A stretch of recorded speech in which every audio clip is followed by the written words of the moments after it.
Hey guys, welcome to another video for one project at a time. Today we're going to do a bit of a Temu unboxing. I guess that's what they call it. I'm not used to doing these sorts of things. I don't normally do unboxing videos, but I thought, hey, why not? I'll give it a go. I've been buying stuff on Temu again, as I'm sure some people that have been on the internet and have seen Temu know sometimes it's a bit hit and miss, can be good, can be bad. But let's see what we got today. I don't actually remember what I ordered, which is usually a common theme with me. So let's have a look and we'll discover what I ordered at the same time together. So here we go. See what we're doing here.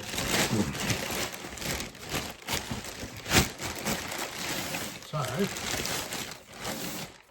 I can't even get out of the bag. That's a great start.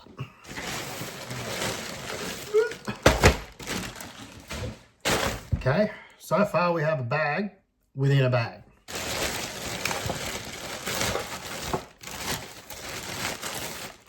Sweet. All right. Well, first of all, one thing you need to remember with Temu that I tend to forget is your sizes aren't always, relevant. Always read the details, because you might order something thinking that it's, this big, and it turns out this big. It happened to me once. Actually, I ordered some microfiber towels when I was running a detailing business. It was pretty funny. I thought, oh yeah, this is a bargain, like $2 or something for 100 microfiber towels. So I'm like, oh yes, sweet, I'll order it. So anyway, I ordered it. It rocked up. I pulled out the towels. A normal microfiber towel, for those that don't know, when you're detailing a car, whatever you're using it for, roughly, sort of that wide, that big, I don't know, say 30 centimeters by 30 centimeters, roughly. The ones that showed up were dead set, I reckon as big as this little thing. So I had these little tiny microfiber towels, and I had 100 of them, and they are still sitting in my shed, doing nothing. So yeah, that was a worthwhile purchase. I've actually turned them into rags now. They're just too small to really use as a proper microfiber towel. Yeah, I wouldn't touch a car with them either. They're not the thickest. But in saying that, Temu still does have some good bargains, because I went back on and looked again, and I managed to pick up another pack of 100, but they were decent towels. Like, they were good size, thick, I think it's called GSM, what they call it. The higher the GSM, the thicker and fluffier they are, that sort of thing. I don't get into technicals. But anyway, back to the videos. So, first thing I've got is, can you hear that? These are some Nylock bolts that I ordered. They actually don't look too bad at all. Come in a little plastic container.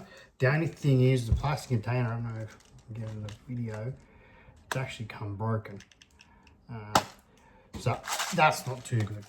But this I got because it's pretty handy, and I got a range of different sizes in here. I'll bring these in for a second, you can have a look. So you can see that there's a few different sizes in there. Now, the good thing about that is they actually have, like, these are probably average sort of sizes that you'd use, but they've even got in here these little tiny ones. I'll see if we can get one out. So look, that really small. I don't know if you've ever had the problem, but I have, of getting little Nylock bolts and stuff. Sometimes for kids' toys and stuff especially, they're really, really good for that. Overall, I'm pretty happy with that one. That was worthwhile buying that one off Temu. As I said, except for this little bit of damage. That's a bit unfortunate. But that's not down to Temu. I think that's down to our rough Australia Post people. Something I'm learning while I'm doing this YouTube thing, as I said, I'm only new to this. I've only just started. It's not something I've done before.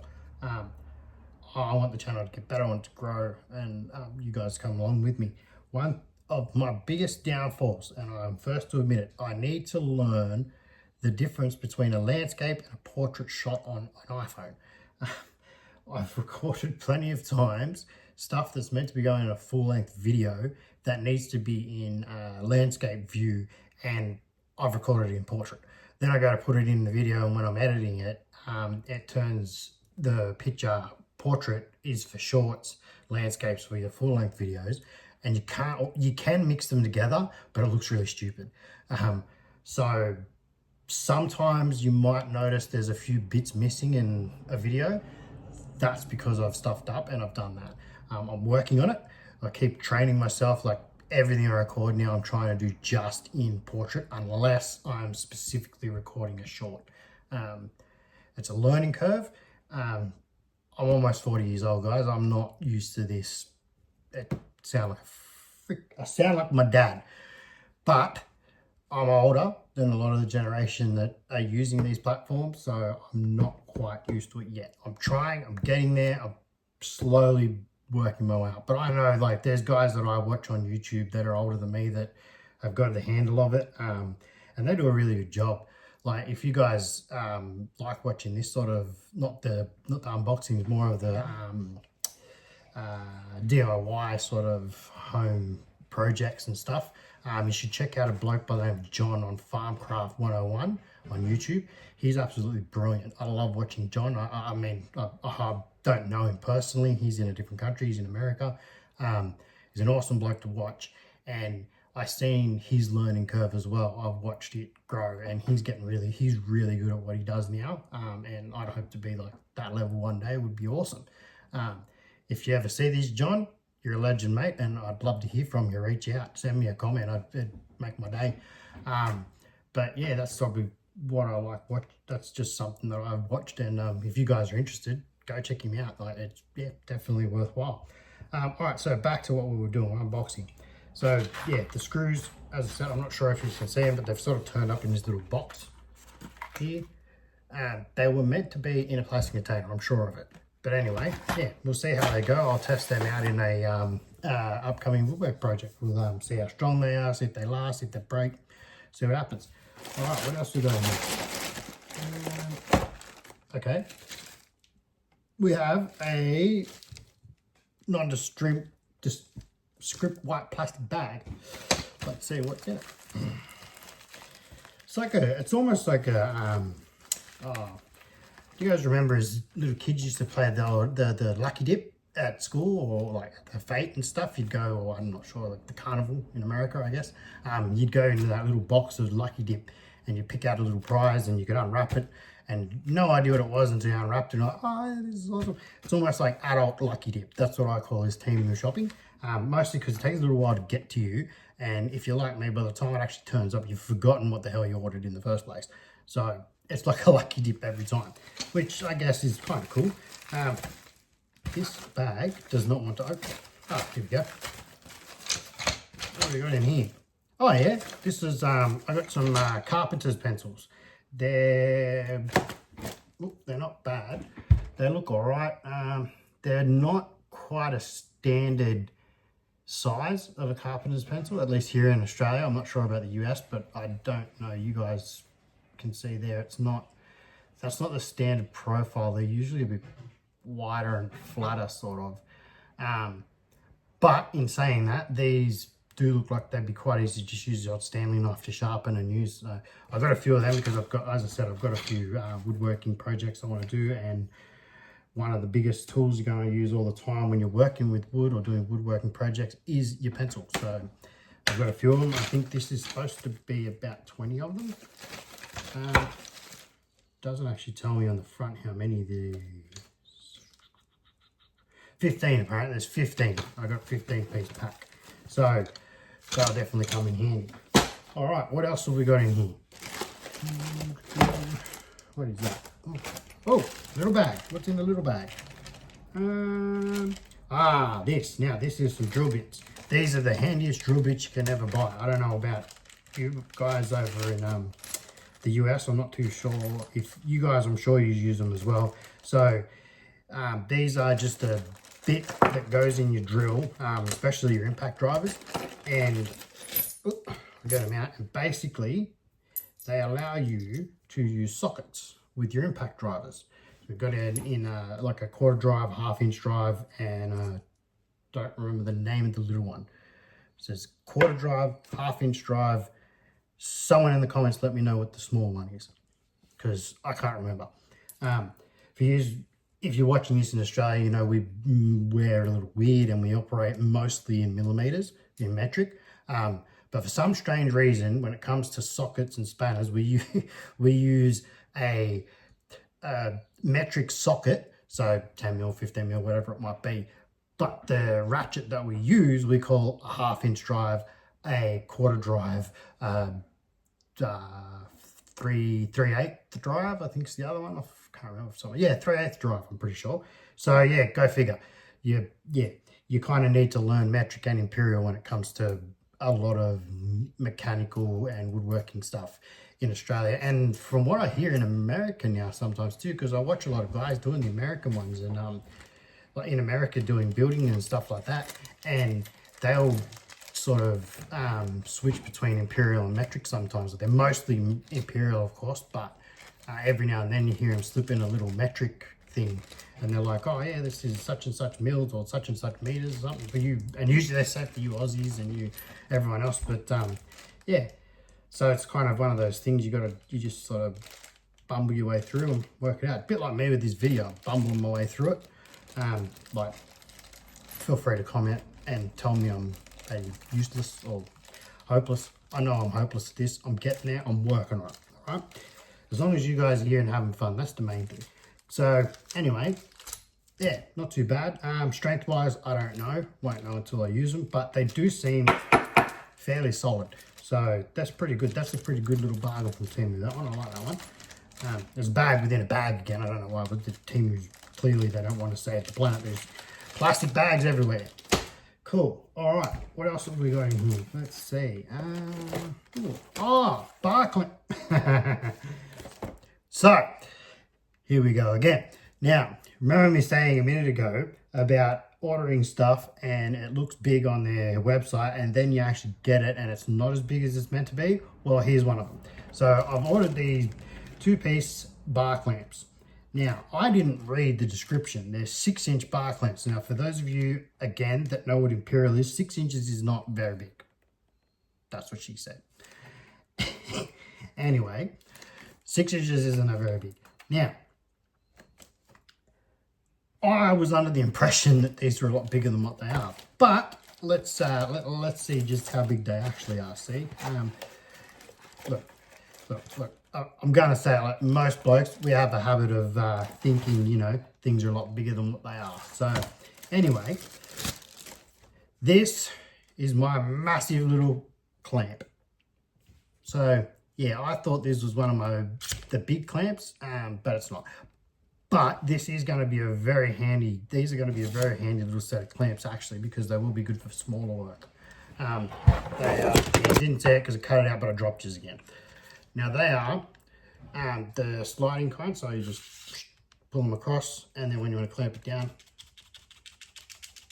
to the size you need. It looks like, actually what's really cool about these, I've just noticed something. So this looks like I can actually move this part of the clamp further down the thing as well. No, I can't. Oh, no. Nope. Jared, cut that bit out.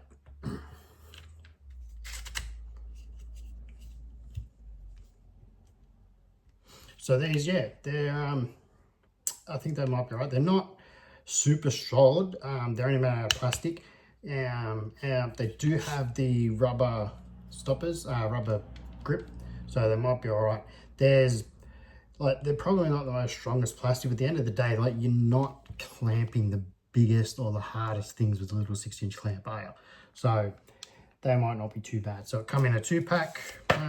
It's fairly well packaged.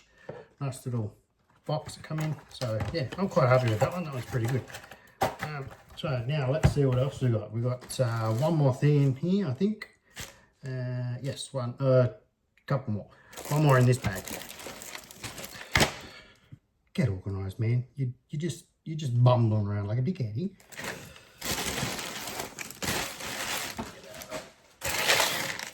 All right, so the next thing we got in here is some more wood screws.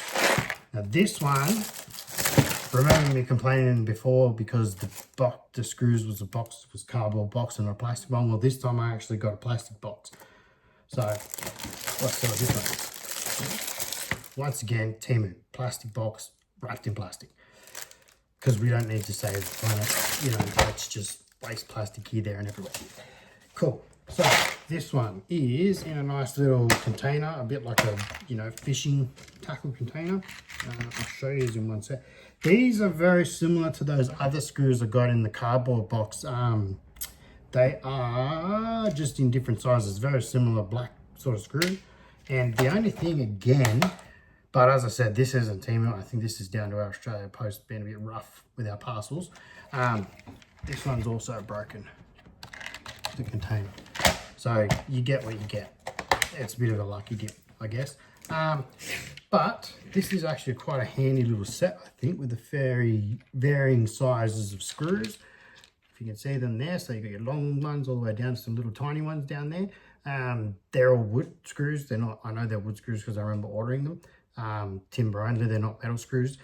Look, Temu's got a massive range of random assortments of screws and nails and stuff like that. Like, I know there's probably people out there that are going to argue and say, you know, oh, you've got to use this brand nails or this sort of screws. At the end of the day, to me, I think as long as they're strong enough to do the job that you're using them for, depending where you're using it, of course, horses for courses, but if you're doing something that you're going to get a lot of water, you're going to use stainless steel screws because you don't want them to rust out. If you're doing something in an outdoor setting, you want the right kind of galvanized screws or something that's not going to rust over time. But if you're doing a woodworking project and using screws or nails and it's just going to be inside and it's not going to hold a lot of weight, then why not use some cheap Temu product? At the end of the day, I think I paid $1 and I've got like 100 screws that I can just go through. It's simple. Why waste money when you don't need to? It was something I was always taught. I don't always follow it, but when it comes to buying products and stuff, don't get suckered in by the brand names. Just, you can use whatever you need to use. It's more, to me, someone that can go and get in their shed and build something with what they've got in their shed is way more successful, or, you know, it's more productive. I'll be more proud of myself if I've built something from what I have, rather than going out and buying the U-Boot best tools, most expensive brand names, everything, and they nearly do the job for you these days with the amount of products they got. So anyway, these screws, yeah, that's all about it in that bag. So let's have a look what else we got. So, something else that turned up in the box, in the bag that I got from Temu that I had a look at earlier. This is really handy product. Little bit smaller than I expected, but it's not too bad. Now, I don't know I think they're called like a fatigue mat, something like that. I just call them old man mat. It's just something to protect my knees and stuff when I'm getting down doing projects or when I'm climbing around under cars and boats and trailers and so forth. It's not too bad. It comes with a little elastic thing that holds them together. It just looks like a couple pieces of foam, but they are connected. So I can turn it into a square platform. Another drop just again. When it comes, you can actually lift it, open it all the way out as well to a big long mat that you can lay on. So it's pretty, I think it's going to come in handy. It's fairly sturdy, but also forgiving. So it's solid enough that you're not going to like just lean on it and go straight through it sort of thing. If you're on grass or anything like that, it's going to give you a bit of support, but it's going to save your knees. And I don't know about how many people, like I don't know the ages of all the people watching this and that, but if any of you are over 30 like myself, I'm pretty sure you're going to appreciate something that can give you a bit of padding on your knees when you're kneeling on concrete or in a boat or on a trailer or something like that. If you see my video of the trailer one, when I knelt down a couple of times there, I was kneeling straight onto dirt and my knees were killing me the next day. As you get a bit older, you need these sorts of things. So, and at the end of the day, look, there's no pride in acting tough when you're in your 20s and stuff and saying, hey, yeah, look, I can do this and I don't need padding, I'm awesome. Guess what? You pay for it when you're older, and I'm learning that the hard way. I know I was the same. When I was in my 20s, I would do stupid things and you'd lift as heaviest things you can because you and your mates, hey, yeah, let's lift. I can lift the heaviest thing. I can lift that. I'm stronger than you. That sort of macho-ness we all go through in our 20s. But I'm telling you now, you're going to pay for it when you're older. It's all great while you're in your 20s. Wait till you hit 30 and start going over 30. Your body starts to say, hey, remember when you were an idiot when you were 18 and you jumped off this or you did this? Yeah, I remember. You might not, but your body definitely does. And you start to feel it. Sorry, I'm going off track here a bit, but when I was about, I think, it would have been about 19. About 19, I went water skiing with some mates, and we thought it would be cool to see, we're on a ski biscuit tube thing, and we thought it would be cool to see how fast we could get it to go. So after a few turns, everybody taking turns, see how quick they were going on the back of the boat on this tube. I think some people call them ski biscuit, donut, whatever you want to call it. We worked out that the smaller guys, me and another two blokes that were there, were a bit smaller than the other guys, a bit shorter, a bit lighter. When we're on it, we could actually get the ski tube, if you hit the wake of the boat, we could actually get to lift up and do a bit of a jump. So we thought, oh, this is awesome. Again, boys being boys, we thought, oh yeah, let's see who could get the highest jump out of it. Wow, I got the highest jump and come straight off the ski biscuit and landed shoulder first straight in the water and dislocated my shoulder. I had a life jacket on, so I didn't drown. Then I got back to the boat, swam back to the boat, didn't realise it was hanging out. Got in the boat, we drove over to the shore because I'd ate dirt, and we went back for a quick break. We've driven back, pulled the boat up on the beach, jumped out. I'm sitting there and the thing saying, oh, my shoulder's a bit sore. And one of my mates looked over, he goes, bro, your shoulder's hanging out. I'm like, what? He's like, yeah, your shoulder's like, you're not in right. I'm like, I can still move it. And he's like, yeah, but it's not sitting right. So I thought, oh well. And that's so I did the old roll my arm around and heard a big crack. And then it was back in. I'm like, oh, okay, sweet. So I was a little bit sore for the rest of the day. I thought nothing of it. Fast forward about 10 years. And it turns out that I'd actually done some pretty extensive damage to my rotator cuff in my shoulder. And I'm now paying for that for the rest of my life. Again, it was a funny thing when we were young. You think you're, what's the word? You think you're unbreakable, I guess. And I thought I was, everyone does. And now I'm paying for that. So yeah, my message to anyone in their 20s or in teenage years, guys and girls, you're not as unbreakable as you think you are. You might think you are now. Trust me, you're going to pay for it one day. I'm not saying don't have fun. Gotta have fun. Just there's things that I used to do that I now look back and go, yeah, Dad and Pop that used to get at me for not using safety glasses or hearing protection, doing things. So I used to be like, I'm not going to do that. Well, now it's, yeah, I should have. So if you're not, do it, please. I know it might look dorky, it might seem strange, you put the earmuffs on when you're just mowing the lawn, but just do it, guys. It's good. Trust me. It sucks, it looks a bit weird, but at the end of the day, your ear hearing and your eyes and your different bodily features and functions are more important than looking like a dickhead for 5 minutes. And really, you don't look that stupid. You look more professional, if anything. But anyway, again, look, I go off track a little bit. Apologize. Look, if you guys want me to shut up and just do the reviews and not talk, let me know in the comments. If you actually like it, a little bit of banter, let me know, because I don't know what you guys like if I don't know. So comment, let me know and tell me. And of course, the usual, like, subscribe, share, get your mates to watch. Yeah, so just while I'm talking, I've got one more thing I've got to look at before we get to that one and towards the end of the video. Just as usual, the theme, the main message that I want for this channel is I want people to be able to watch this and have a laugh.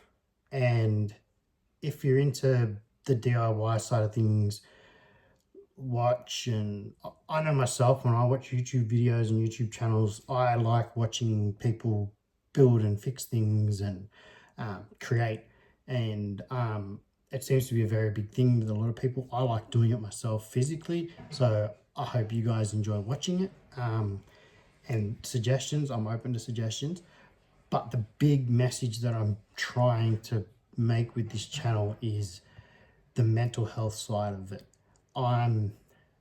As you all know, I lost my daughter Eva Jean in February this year. She's 2 years old. It's been a massive, massive blow to my mental health. I was already suffering with mental health issues before that. And then when it happened, it just led me down the worst, darkest place you can think of. I contemplated and almost attempted suicide 2 times. I didn't do it, and I'm glad I didn't, because I have a lovely 12-year-old son, Caden, who's a bit crazy, but he's a beautiful boy and I love him to pieces, and he needs me, and so does my gorgeous wife. I'm married. I've been with my wife for 17 years. I love her to pieces, and I need to be there for her and I need to be there for him.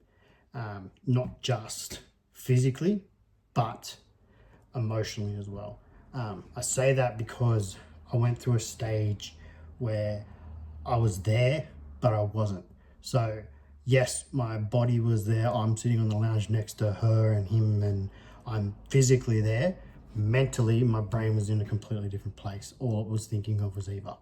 Now, that's understandable, I guess. And I'm sure you can probably comment and tell me yourselves like that. Yeah, it's probably normal to feel that way, but it's not healthy. It's not good for the people that are still here, my wife, my son. You need to be, when I say present, I mean there, not just physically, emotionally, mentally. You're there for them. You're there with them. And I wasn't for a little bit. I'm starting to get back to that again, where I want to be. And the one project at a time YouTube channel and doing this is my way of helping myself move forward. There's no moving on from losing a child. I will not pretend that there is.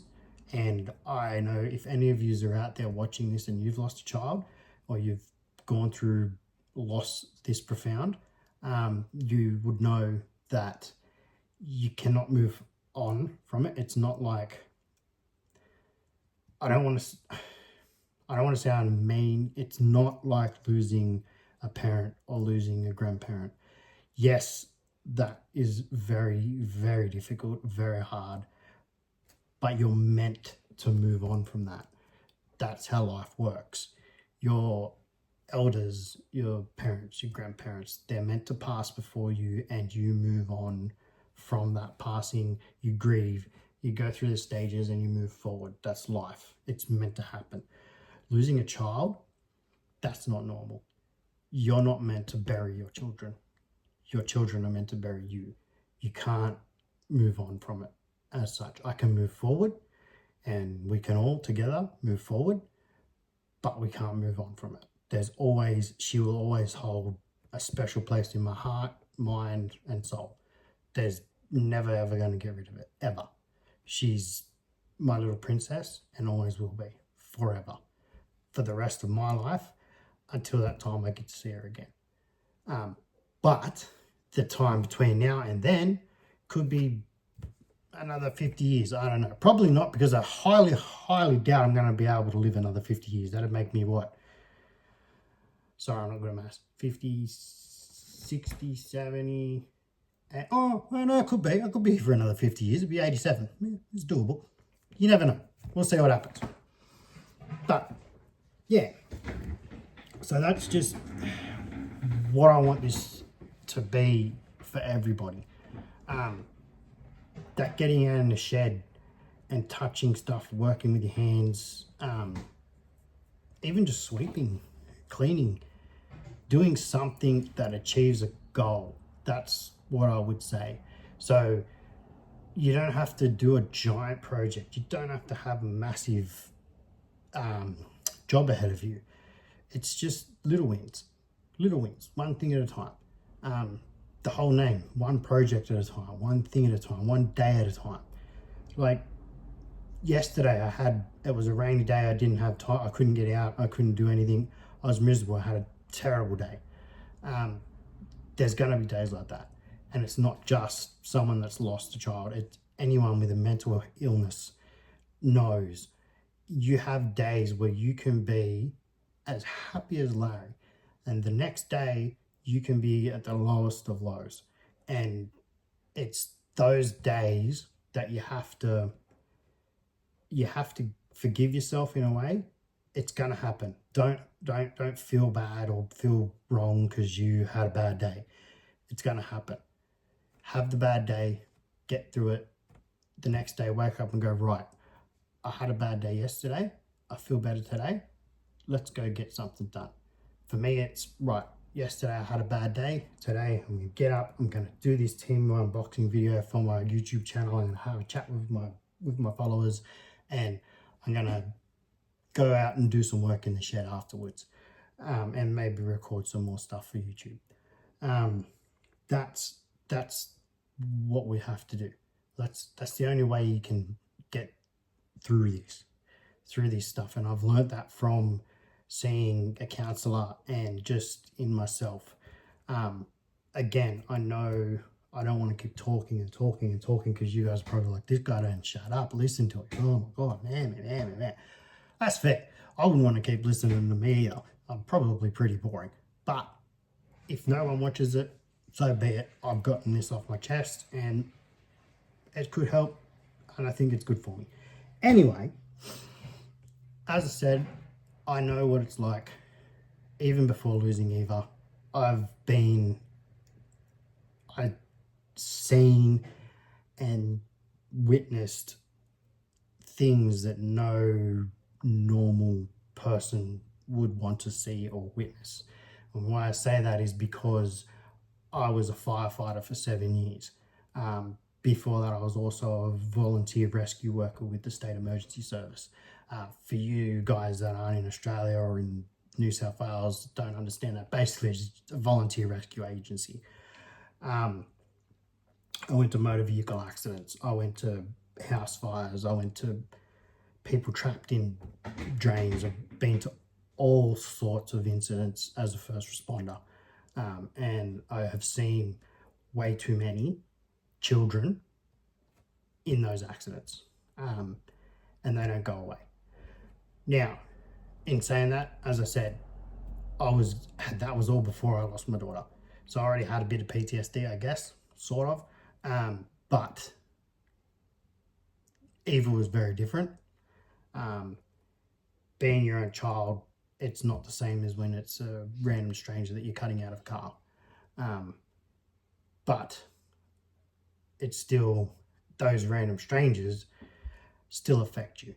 And anyone out there that's watching this that is a firefighter, a police officer, an ambulance driver, a paramedic, a correctional officer, any other form of rescue worker, first responder, whatever you want to call them, that deals with that sort of trauma on a day-to-day basis in their lives would understand where I'm coming from. It's not easy, and it's something that I lived with up until recently, obviously. But in saying that, I could switch off from that. I can't switch off from this, unfortunately, but I could switch off from that.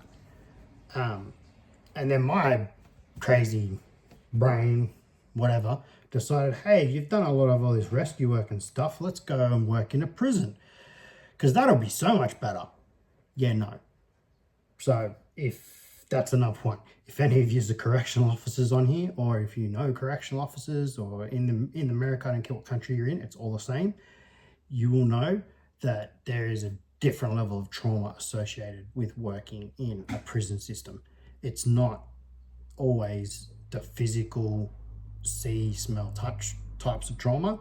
It's massive mental trauma that you deal with on a day-to-day basis. So just to really stuff myself up, I went and did that.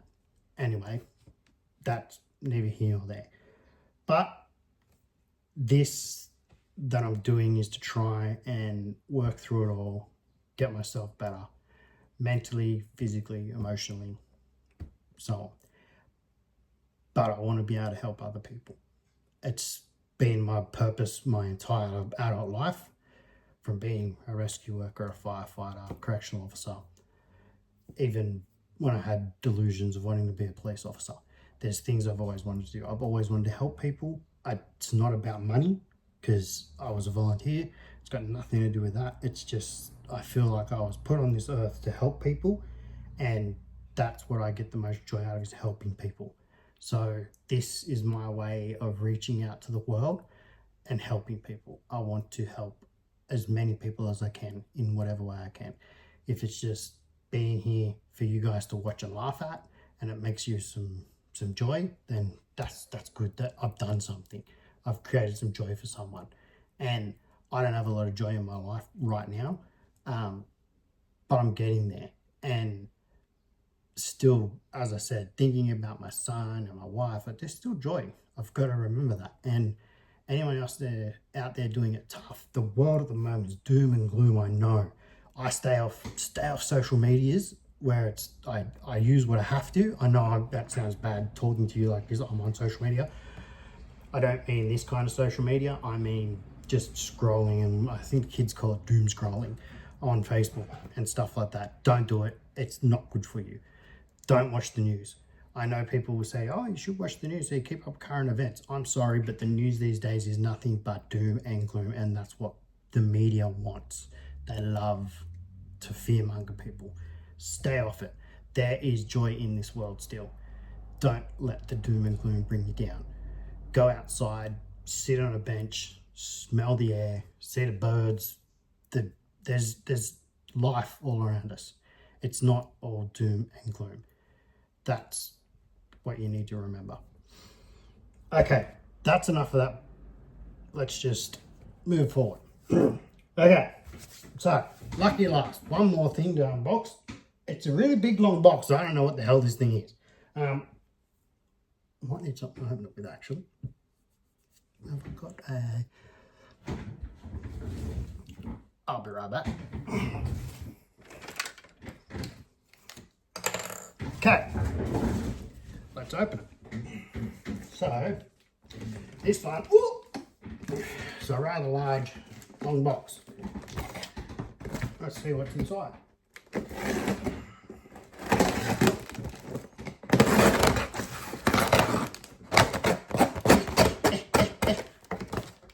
Aha! Sweet, I know what this is now. So, this one is another set of clamps, but it is, oh, sorry, I will get that. This is packed really well. So I will give that to Temu. Not sponsored, I forgot to mention that. I'm not sponsored by Temu in any way. Temu, if you're watching, send me some stuff, I won't say no. But yeah, this is packed right well. So these are some clamps I've got. I'll show you guys. Stay. These are some big bench clamps. So these ones, see, are the big long ones. So if you, these are really good for making like in woodworking and stuff. If you're making like a tabletop and you're going to clamp multiple pieces of wood together, if biscuit joining, you can run your clamp over the top, clamp them down, it holds it all tight while the glues are drying. So those should come in very, very handy.